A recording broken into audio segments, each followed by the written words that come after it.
in many, many times. You go to him in the newsroom now with more on the man. It's the most wanted man in the world, Jim. Wanted no more. You know, Joe, it's interesting because Osama Bin Laden is not the brains behind Al-Qaeda. That probably belongs to Ayman al-Zawahiri, but he was the founding member of Al-Qaeda. He was its inspiration, the inspiration of many of the people who believed in Al-Qaeda, and he was the world's #1 terrorist. For a decade, he has been the most wanted man on earth, living in the shadows with a $20 million price tag on his head.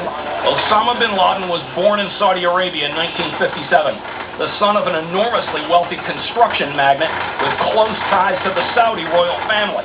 His privileged background did little, though, to shape his radical beliefs as a young man, and by the late 1980s, he had formed an early version of Al-Qaeda, the pseudo-military group that would in time launch attacks against the Saudi monarchy, American bases in Saudi Arabia, and then branch out to Sudan and elsewhere. With many Middle Eastern governments looking to imprison him, Bin Laden found refuge in Taliban-run Afghanistan, where he found a kindred spirit in Mullah Muhammad Omar. In time, attacks against the USS Cole followed.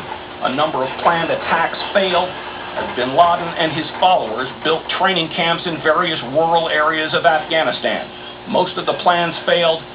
Of course, some did not. On September 11, 2001, Al-Qaeda, working under Bin Laden's direction, launched a massive and multi-pronged attack against the United States, putting hijackers aboard 4 planes and crashing them into high-profile targets in the United States.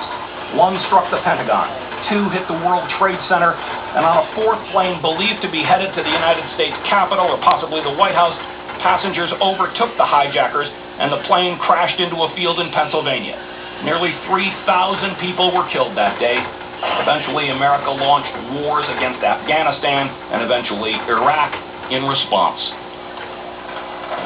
Pelly's shape